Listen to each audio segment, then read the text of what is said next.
नमस्कार, आप देख रहे हो जेके चैनल और मैं हूं आपके साथ पल्लवी जुब्बा। तो अगर हम 16 जून की बात करें तो वहां पर उपभोक्ता खाद्य आपूर्ति एवं उपभोक्ता मामलों के जो विभाग है उन्होंने एक चार्टर जारी किया, जहां पर जो लोग सोना खरीदना चाहते हैं या जो लोग सोना खरीदेंगे या फिर जिनके पास सोना है वो हॉलमार्क के लिए किस तरीके से उनके लिए फ़ायदेमंद रहेगा, क्योंकि हॉलमार्क का जो निशान है वो अब हर एक सोने के आभूषण पर ज़रूरी हो चुका है और जितने भी ज्वेलर्स हैं उनको अपने हर एक गोल्ड की जितने ज्वेलरी है उस पर हॉलमार्क लगाना बहुत ज़रूरी है। लेकिन हम बात करें अगर कंज्यूमर्स की, यानी कि जो उपभोक्ता है उसके लिए ये किस तरीके से फ़ायदेमंद रहेगा और उसको इस चार्टर के इशू होने की वजह से क्या कुछ फ़ायदे रहेंगे उसके बारे में मैं आपको बताऊंगी। क्योंकि हॉलमार्किंग जहाँ पर 16 जून 2021 से अनिवार्य कर दी गई, उसके बाद जितने भी ज्वेलर्स हैं, जो भी सोना बनाने वाले जितने भी कारीगर हैं, उनको अब अपने जितने भी ज्वेलरी है उस पर हॉलमार्क ज़रूरी है। और अभी कितने पहले तो बात करेंगे हम कौन से कैरेट पे, यानी कि 22 कैरेट, 18 कैरेट और 14 कैरेट के अगर आप स्वर्ण आभूषण खरीदते हैं, ज्वेलरी खरीदते हैं, तो उस पर ध्यान रखें कि हॉलमार्किंग हो। ये कंज्यूमर के लिए पहला चार्टर निकाला गया था। उसमें पहला जो आदेश था वो ये था कि जितने भी अगर आप 22 कैरेट का कुछ भी सामान खरीद रहे हैं, 18 कैरेट का कोई भी सामान खरीद रहे हैं या फिर 14 कैरेट का कोई भी सामान खरीद रहे हैं, तो उसमें आपको जो है हॉलमार्किंग देखना बहुत ज़रूरी है। क्या उस पर हॉलमार्क लगा है या नहीं लगा है, ये देखना बहुत ही ज़्यादा अनिवार्य है। उसके बाद दूसरी बात यह है कि अगर हम बात करें जिन लोगों ने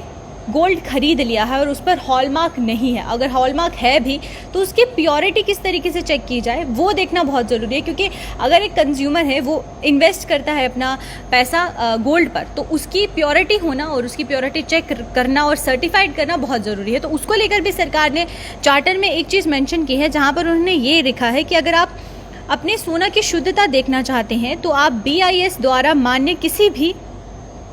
हॉलमार्किंग सेंटर पर जाएं, जहां पर जो फीस रखी गई है, कुछ जो फीस रखी गई है, और फीस जो है वो बहुत कम रखी गई है, वहां पर जाके आप अपने सोने की जांच करवा सकते हैं, उसकी जो प्योरिटी है वो आप चेक करवा सकते हैं।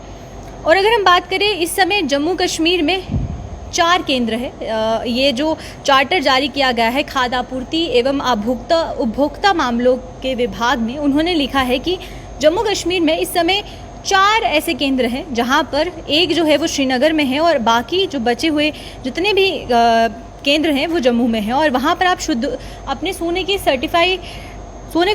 कर सकते हैं और शुद्धता जो है सोने की वो देख सकते हैं। उसमें आपको ये देखना है कि इन चीज़ों पर ध्यान रखना है। और सबसे बड़ी बात यह है कि आप अपने मोबाइल ऐप पर भी BIS केयर्स का जो नंबर है वो डायल करके आप अपने जो ऐप है वो डाउनलोड करने के बाद रजिस्ट्रेशन करवाएं और उसके बाद जो है आपको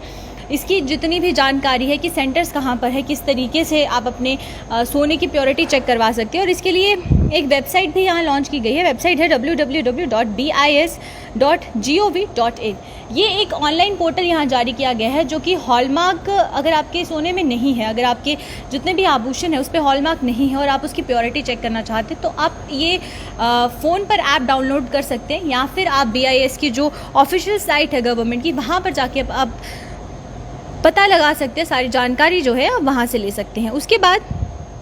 अगर हम बात करें तो ये स्पेशली जो थे वो कंज्यूमर्स के लिए हॉलमार्क लगाना नेसेसरी नहीं था, लेकिन जो ज्वेलर्स थे जो कि ज्वेलरी में डील करते हैं 22 कैरेट की, 18 कैरेट की या फिर 14 कैरेट के जितने भी स्वर्ण आभूषण हैं उनको हॉलमार्क लगाना बहुत ज़्यादा ज़रूरी है। और इसके लिए जो टाइम है वो अगस्त तक रखा गया है। अगस्त तक आप जो है अपने जितनी भी ज्वेलरी है उसको आप हॉलमार्क करवा सकते हैं। और एक और चीज़ यहाँ पर देखने वाली ये है कि अगर हम बात करें तो ये जो पूरे का पूरा प्रोसेस है, हॉलमार्किंग का प्रोसेस है, ये पूरे देश में 256 ज़िले ऐसे हैं जहाँ पर ये प्रोसेस लागू किया गया है। और इसको अब एक स्टेप बाय स्टेप एक शेड्यूल के अकॉर्डिंगली इसको पूरा किया जाएगा। जम्मू कश्मीर में इसकी जो अवधि थी वो 16 जून की दी गई थी, तो 16 जून तक जो है सारे ज्वेलर्स को कहा गया था कि अपनी हॉलमार्किंग करवा लें। और इसी तरीके से बाकी देश के जितने भी ज़िले हैं, 256 ज़िले जो पूरे देश में देखे गए हैं, उसमें भी ये शेड्यूल वाइज किया जाएगा और वहाँ पर भी जो ज्वेलर्स हैं उनको कहा जाएगा कि आप अपने जितनी भी गोल्ड है, जितना भी गोल्ड से आप काम कर रहे हैं, उसकी ज्वेलरी को हॉलमार्क करवा लें। कंज्यूमर्स के लिए बहुत ज़रूरी है, क्योंकि जो कदम है ये कंज्यूमर्स के लिए उठाया गया है, उपभोक्ता के लिए उठाया गया, और उपभोक्ता को भी कहा जा रहा है कि आप अपने ज्वेलरी जो आपके घर पर है या फिर अगर आप उसकी प्योरिटी चेक करना चाहते हैं तो आप इन सेंटर्स पर जाकर चेक कर सकते हैं। BIS सेंटर्स जो हैं वहाँ पर जाकर आप अपने गोल्ड की प्योरिटी जो है चेक कर सकते हैं। तो ये जानकारी मैंने आपको दी क्योंकि जहाँ पर हमने देखा था कि 16 जून से अनिवार्य कर दिया गया था हॉल मार्किंग के लिए, तो उस बीच कंज्यूमर्स को क्या कुछ फ़ायदा रहेगा, जो उपभोक्ता है उनको क्या कुछ फ़ायदा रहेगा और किस तरीके से वो अपने गोल्ड की प्योरिटी चेक करवा सकते हैं, उसको लेकर मैंने आपको जानकारी दी। तो इसी को लेकर अगर आपके जो भी कमेंट्स हैं आप इस वीडियो के कमेंट सेक्शन में ज़रूर कमेंट करें और उसके बाद हम और भी अपडेट्स लेकर हाजिर होते रहेंगे। तब तक के लिए आप मुझे इजाज़त दीजिए। नमस्कार।